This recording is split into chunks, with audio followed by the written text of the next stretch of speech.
Solenidade de Pentecostes. Meus irmãos, minhas irmãs, nós vamos tomar como pontos para a nossa reflexão a primeira leitura deste domingo, que está em Atos dos Apóstolos, capítulo 2, versículos do 1 ao 11. E é claro, o Evangelho, que é o Evangelho de São João, capítulo 20, versículos do 19 ao 23. A primeira leitura diz que, quando chegou o dia de Pentecostes, os discípulos estavam reunidos todos no mesmo lugar. E, de repente, veio do céu um barulho como se fosse uma forte ventania, que encheu a casa onde eles se encontravam. E ali, depois daquele episódio, eles saíram e começaram a anunciar o nome de nosso Senhor nas ruas, nas praças, em todos os lugares onde eles se encontravam.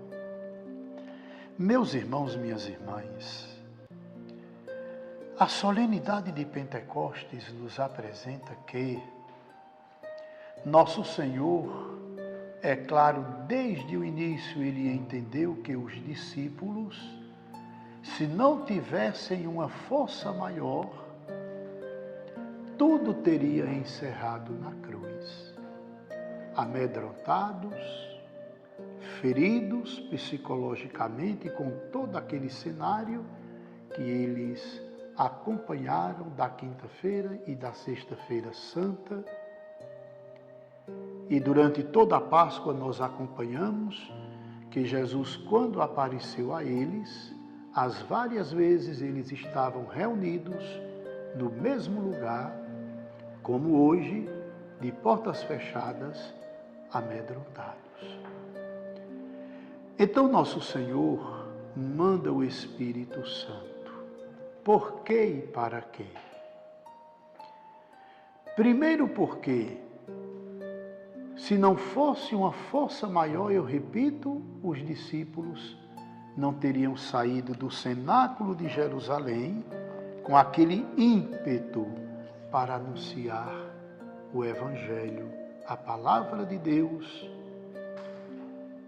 diante de uma situação que eles existencialmente assistiram, de angústia, de sofrimento, e viviam amedrontados. Então a igreja tinha que receber o Espírito Santo, porque é Ele a força, é Ele quem dá coragem, é Ele quem impulsiona para que a igreja possa se lançar no anúncio do reino de Deus. Quando nós olhamos a história da igreja, 2000 anos faz, que a gente acompanha a igreja em todos os lugares do mundo, perseguida, maltratada. Quantos mártires foram elevados às honras dos altares, homens e mulheres que derramaram seu próprio sangue, deram a vida por causa do anúncio do nome de nosso Senhor. Neste momento, a igreja em vários países sofrendo perseguição, padres sendo presos, mortos, bispos, pais e mães de família que também assumiram a missão de proclamar o nome de nosso Senhor. Durante 2000 anos a igreja vem passando por todas essas situações de perseguição, de morte, de martírio. Então, de onde vem essa força? Como é que você chega e olha para homens e mulheres que estão vendo seus companheiros, seus amigos, seus parentes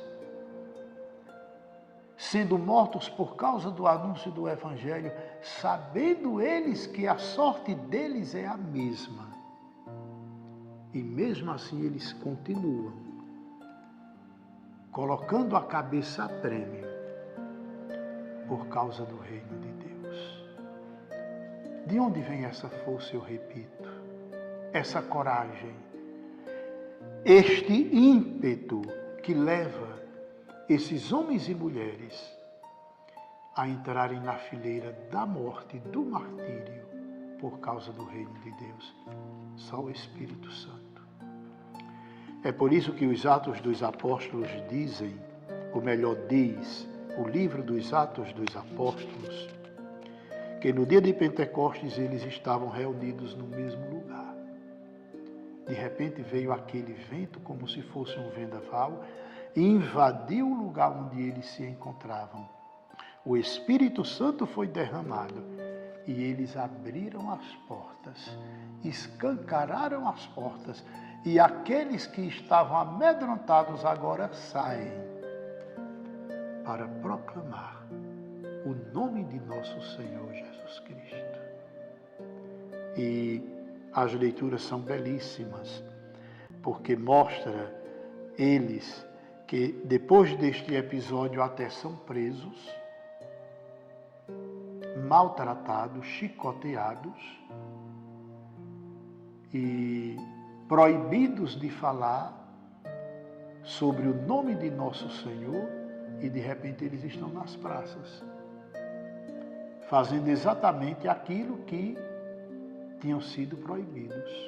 E tinham sido proibidos sob os chicotes.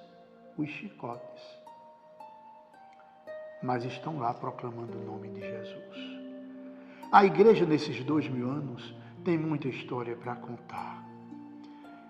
História não de sofrimento, não, porque martírio é exatamente a coroação da igreja. São aqueles homens e mulheres que derramam seu sangue por causa de nosso Senhor, unindo seu sangue ao sangue do cálice que é consagrado, ao sangue de nosso Senhor na cruz. Então a igreja realmente ela necessitou da presença do Espírito Santo para que ela percorresse esses 2000 anos contando muitas histórias de homens e mulheres que hoje estão no reino de Deus e até enfeitam, embelezam os altares de nossas igrejas. E aqui é importante para nós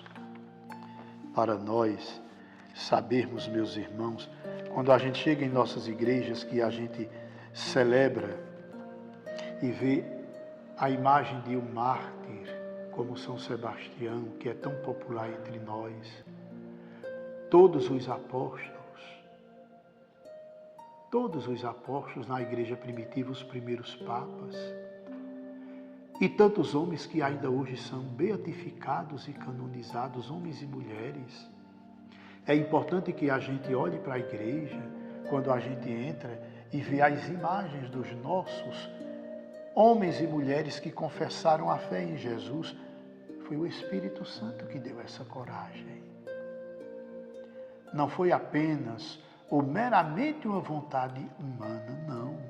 É o Espírito Santo quem conduz a igreja, perseguida, maltratada, caluniada, martirizada.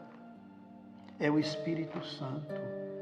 Então, no dia de Pentecostes, nosso Senhor, tanto na primeira leitura de Atos dos Apóstolos, como no Evangelho, Ele envia o Espírito Santo. Ele transmite o Espírito Santo. Ele dá o Espírito Santo à igreja, para que a igreja de todos os tempos tenha firmeza. Primeiro, no discernimento da verdade. Conhecer a verdade como nosso Senhor quer que nós a conheçamos. Esta é a missão do Espírito Santo. O discernimento, o conhecimento. E com a verdade, esta coragem, para que a igreja chegue ao coração de todos os homens e mulheres de todos os tempos, com este impulso que é o Espírito Santo em nossas vidas, em nossos corações. É por isso que nós podemos dizer: vinde, Espírito Santo, enchei os corações dos vossos fiéis e acendei neles o fogo do vosso amor. Enviai, Senhor, o vosso Santo Espírito, e tudo será criado, e renovareis a face da terra. Peçamos que por meio do Imaculado Coração da Bem-aventurada Virgem Maria, Mãe de Deus, desça sobre você, desça sobre sua casa, desça sobre suas preocupações, a bênção do Deus Todo-Poderoso, o Pai, o Filho e o Espírito Santo, e permaneça para sempre. Amém.